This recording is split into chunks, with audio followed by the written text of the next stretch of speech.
Hey, my Culture again, and today, guys, I'm here to another anime review, and this anime review is to Fate Extra Last Encore Episode 1. Now, before, again, I get into it. Yes, I missed a review of Episode 2 of 7 Days Since Season 2. I know that. You know I said I would try my best not to. But the thing is, what I'm planning on doing, if I ever do something like that, even if I end up being sick and stuff during those, because that's the reason why I was sick during that point, I'm still not feeling that great 100%. Like I said, I've been getting a lot more tired. I'm getting a lot tired lately, so sorry with that. But what I'm planning on doing for this episode of, after watching both episode 2 and episode 3 of 7 Days Since, I will review both of those episodes in the same video. So I'm just going to guys don't worry, see, episode 2 review is still coming. It's just going to be in the same video as episode 3. Just telling you that. But anyway, let's get into the freaking review of Fate Extra Last Encore. Oh god, you guys have no idea how long I've been waiting to watch this series, because for the longest time I've really wanted to play Fate Extra. I really wanted to play it. The biggest problem is, it's so freaking hard to find, and I don't have the money to find it either. I can't find it. And I didn't bother to look on the internet or anything or find a proper copy for it, because I know it's going to be freaking hard to find either way. But all the Fate Extra especially. I know I can still get Fate Exterlia. I can get that, which is part of the Fate Extra universe. I know I can get that. But obviously, because as I couldn't get find the game, obviously I was waiting until the anime comes out. No, because of my interest in Fate Extra, I have done prior research to Fate Extra and what it's pretty much about, and the first episode is pretty much telling you what this series is gonna be somewhat about. And I'm gonna tell you what it is in this episode. So, first up, the episode starts out with, I think, I might have been wrong, it might have been Rin, because they have the same hair colour, mind you. I might have mistook her as Rin, because the art style is first up different. I'm going to say this, the art style is different in this series. But, obviously you can still tell characters apart, but of course on the first glance it's kind of hard. But once you notice the character details, you notice, oh, those are the same characters. So by the way, mind you, Rin Tosuke is in this series, because my wife is in this series, but she's a bit different to what we might know as Rin Tosuke, like, especially Sakura, like, they still keep the same character trope, but they're going to have some differences, obviously, especially this is set in a different alternative universe to the main Fate series. Now, Fate Extra Last Encore Episode 1, pretty much it tells you, it starts as a world building. It starts out world building, seeing what this world they're in. We found out this world they're in, the main character is in, mind you. His name is Hanako, I think his name. Mind you, I've got to tell you this.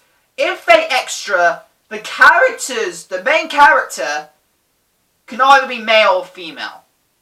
Can be either male or female. So obviously, the main protagonist they have in this series is male. But when they started the first little part, what I can definitely tell, the female we saw in this episode at the start, who looks a teeny bit like the main character, if you guys didn't know, that is the female protagonist. That pretty much is the main character in female form. Why is that? Because in the world they're in is digital, created by the moon cells. Because in this world, what creates the servants and the Holy Grail is the moon cells, which recorded specific heroes from legend in the real world, because the world we're right in now is a digital world formed by the moon cells to pretty much confide people who died. I take it, people who died, died young, but mind you, who have the potential of becoming masters. That is the people who are in this world. That means our main character, he must have died in the real world, and it looks like by the fire that Shiro was involved in. The fire of Fuki. He must have died in there. That's what I'm hypothesizing. But in other words, he died in his original life. But then after, he had master potential. There were, no matter how small, by the way, no matter how small potential you had, if you had master potential, you would have obviously been born into this world. And obviously our main character, Hanako, he had the potential. He had the potential of being a servant. And now, by the way, I must get a hypothesis they all died because Shinji's there, Peter Rin's there, but I might be wrong about shit and stuff. Possibility they all died. Everybody died in this world. But the moon cells were starting to record all the data in this world for some fucking reason. I might be wrong about that, but I'm just saying, I know they all died to get into this world. They had to die in the real world to get into this world, where they get digitized. In other words, this world is fully digital. So pretty much, he died. He got summoned here, but I can only say that from what you see from the episode. Like, it's quite, because I don't know the full thing about it. Like I said, I only know bits and pieces of what I've seen about Fate Extra. And from what I saw, I think that's how they got there, how these people got there. They died in the main world, or they got brought into this world because they were about to be eliminated for some reason in their real world, so they got brought here. Maybe to the reason with Rin, Tosaka, Sakura, Shinji.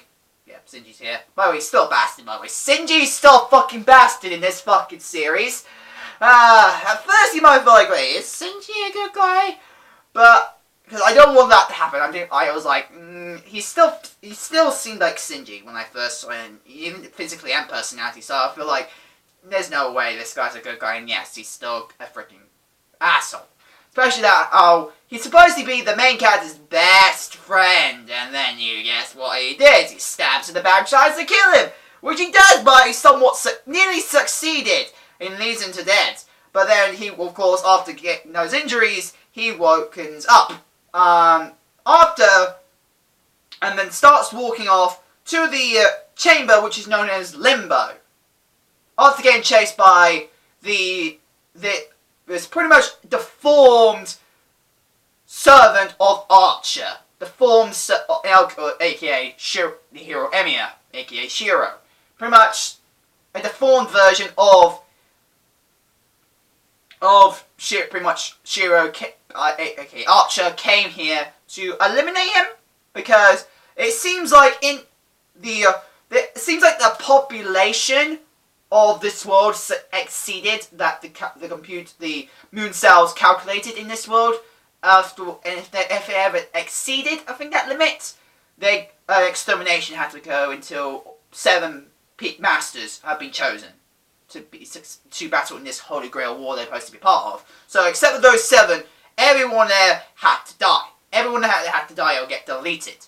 And obviously the ones who didn't die, but the ones who didn't succeed, who didn't die, but didn't succeed in becoming master, obviously they would be eliminated. And Shinji, I think he got succeeded as a master because I think what he had to do, he had to kill someone. I didn't fully know how he becomes a master. He definitely becomes a master, mind you. You can definitely tell from the situation he becomes a master, obviously.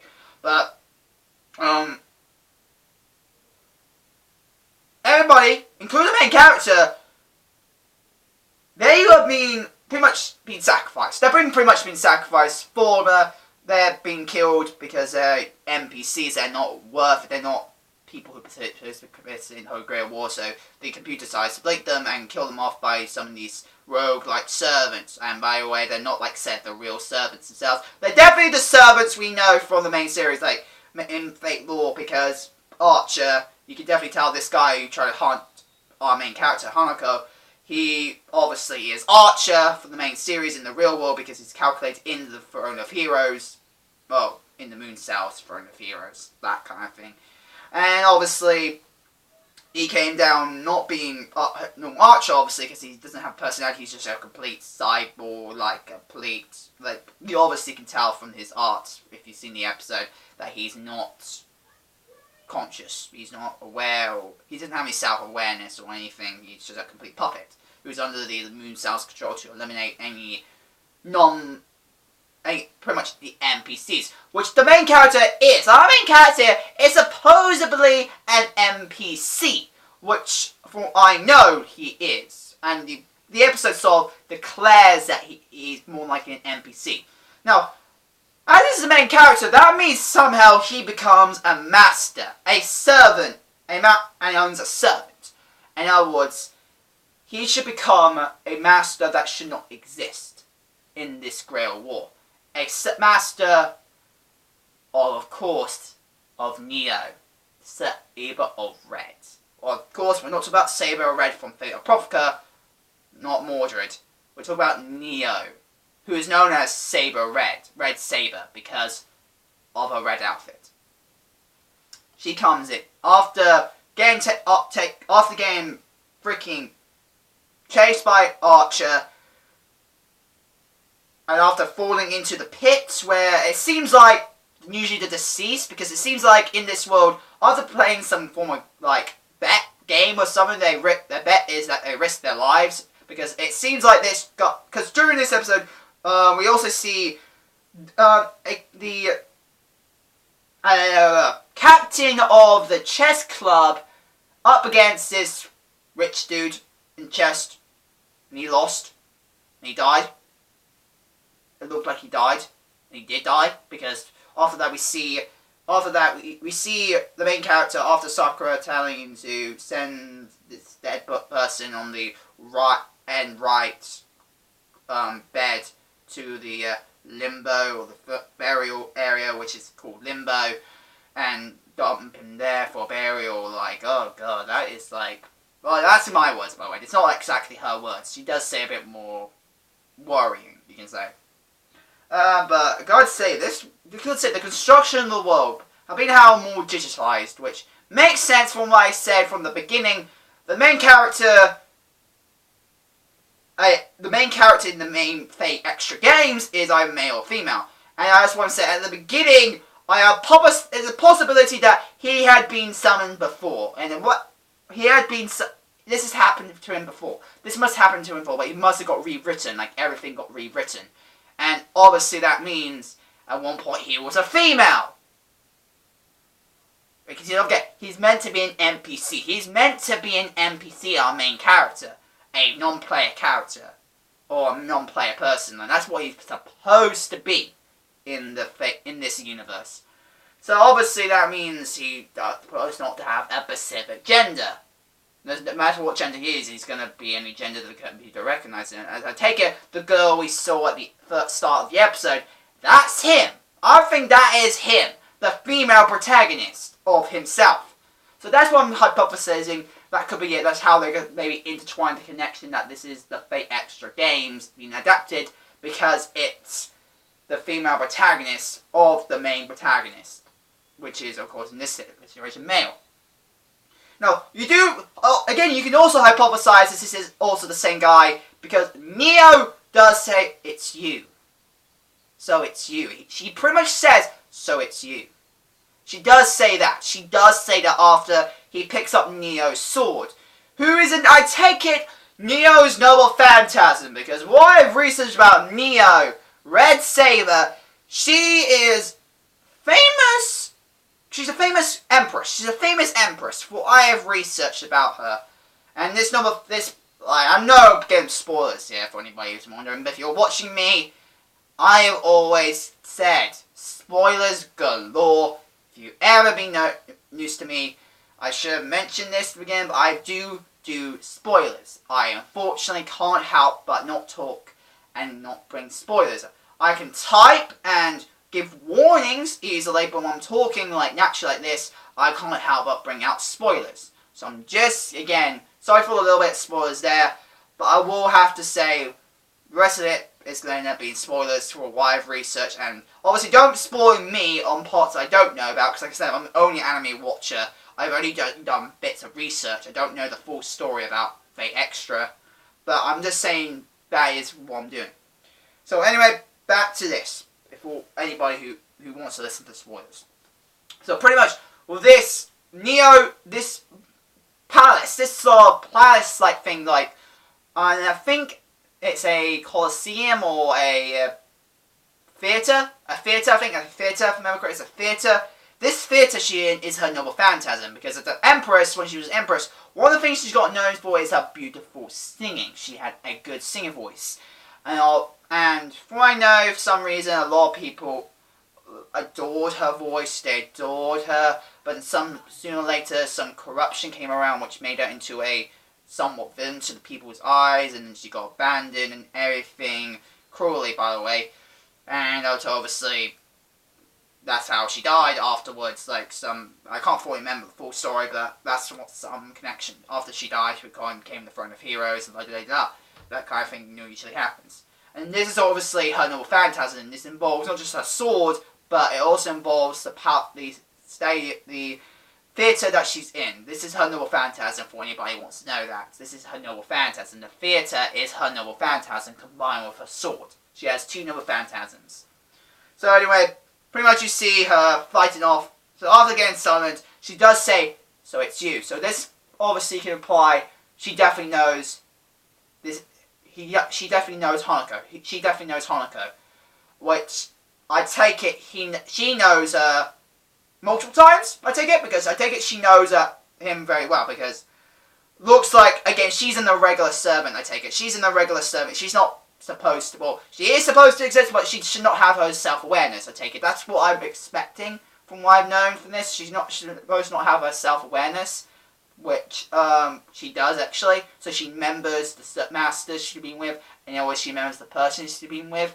And obviously she knows that this is not the first time they met. They must have met multiple times and then failed to succeed and died again and get reincarnated and summoned again to fight again, failing and la-da-da-da. Now we do find out Kotamine is part of the reason why I do say Kotamine. Kotamine is still here. Kotamine.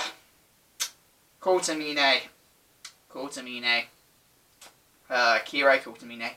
He's definitely involved in this. He's definitely involved. You can definitely tell he's definitely involved. The reason why our main character has now been summoned as a master, like why he's involved. I definitely think he's involved. Kuro Kotamine is definitely involved. He's definitely involved in this.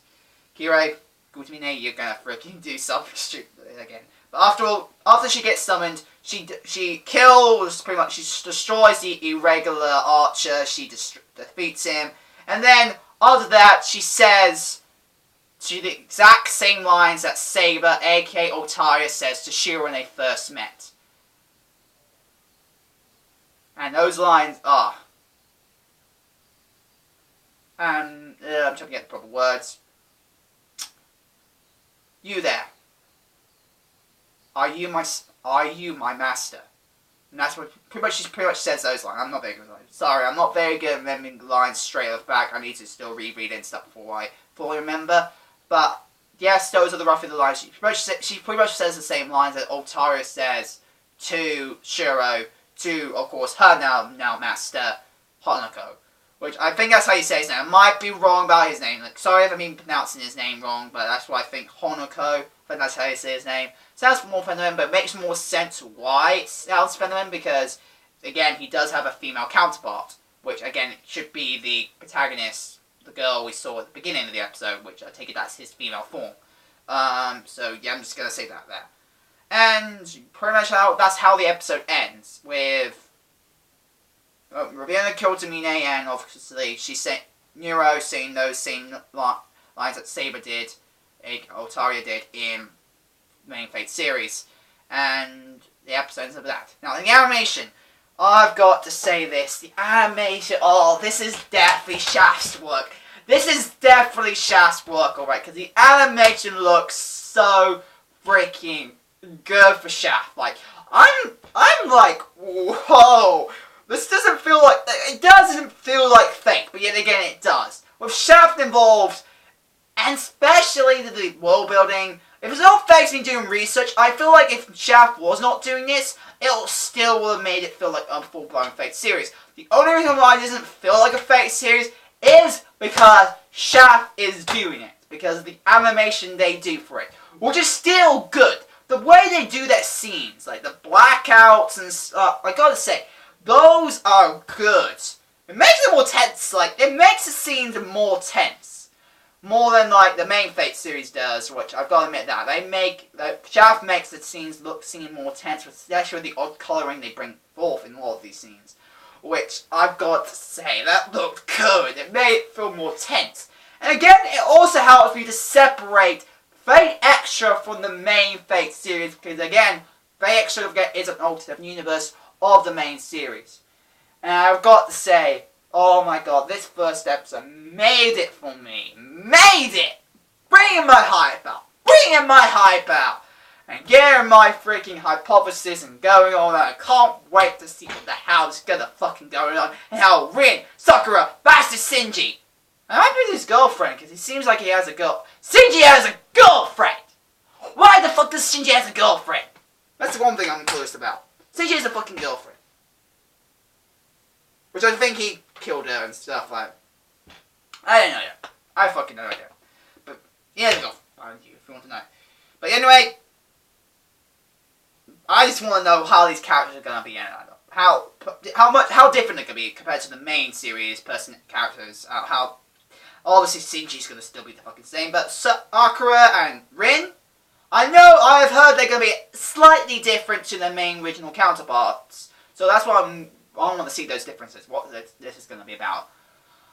Anyway, overall, the episode was awesome. Great first episode. Great first episode. Well done, Shaft. And I'm glad you're using your form of art style, because in a way, it makes me more hyped. It feels fresh. It feels new. It feels like, it doesn't feel like Fate, but again, it does. It makes it more better than other Fate. Like, if they done it with Ufotable again, it might have made it feel like Fate, but again, it just feels like, oh, this is another Fate series. And I love my Fate. I feel excited, but I feel like for an average fan, they would have more likely been, they're saying, okay, this is another Fate series. Okay, I'm gonna like it more likely. Or they're like, okay, this is maybe subpar, because they can compare it to the rest of the Fate series. Now, even though they did that with Fate Provoca, don't forget, with Fate Provoca, Fate Provoca, A1 Pictures does not, the animation, even though you can definitely tell which one's A1 Pictures and which one's not, they do have, again, similar looks and animation stuff compared to the rest of the anime community, like with Ufotable. Thanks to Ufotable being the high-class animation, obviously they've done more known for that with high-class animation, but the art styles and some animations they do are similar to majority of the anime studios in the anime in anime. But with Shaft is one of those that you can definitely tell. Every series they have corrected, this is Shaft. Like, there's no way you can't tell the difference between Shaft anime to like Ufotables or A1 Pictures. Like, I've got to tell you, Studio D and A1 Pictures, I have sometimes mixed them up. Is this A1 Pictures? Is this one Studio D? This is what gets me. Like, with the difference with these guys, and I sometimes even mix Ufotable, like the old Ufotables, mind you, the old Ufotables, the anime. I sometimes mistook them as being A1 Pictures or Studio D or Studio or Key Animation. Like, I mistake them sometimes. I can easily mistake which one's which. Pretty easily. But I obviously have, after learning more about the anime community and stuff, I've now noticed a difference, but they're quite slight, those differences. We thought we were very good with animation in general, and with the type of animation that the A1 Pictures does, especially to be no more fighting anime, A1 Pictures mainly, or doing a bunch of anime. And with Dean being doing like more novels, more light novels, a lot of again more novel-like series, and with Key Animation, they're known for their visual novel adaptations, being like Rewrite or like Kyoto. They just got to say, this shows you this series. The animation they used in each, I could definitely tell the big difference, but at the beginning I just couldn't tell the difference. But with Shaft, when I first saw the first Shaft series, I feel like, whoa, this is completely different. And this is like way before I got into main series itself. I can definitely tell this was Shaft. Obviously, I don't know the studio's names, but when I remember seeing my first ever Shaft series, which I remember correct was Negima. I remember correct, it was Negima. Negima, well, the second Negima anime that came out, that was made by Shaft. That what I can definitely tell. This looks different as fuck. And that was the first Negima series I ever watched. I didn't watch the other one until later on. But when I saw that, I was like, whoa. They actually look different to what I saw the rest from that point. And I've got to say this. Oh my god, the animation... Shaft definitely has a very unique way of doing anime. And I like how they do it. And how they're doing it with Fate Extra so far, it looks good. I can't wait for the next week's episode. And I can't wait to see what else is going to go on. And pretty much that's all I really got to say. Anyway guys, that's my anime review to Fate Extra Last Encore Episode 1. Hope you guys like it with Trap fans today. If you guys want to send them out, go down below my hashtag. And yeah, and also if you want to help me on Patreon, because I do need it for everything you guys know. Anyway, if you guys want to come on Patreon, my Patreon's down there as well. Anyway guys, hope you guys like it. Comment, like, subscribe, and I'll see you guys later. Bye guys! Wow!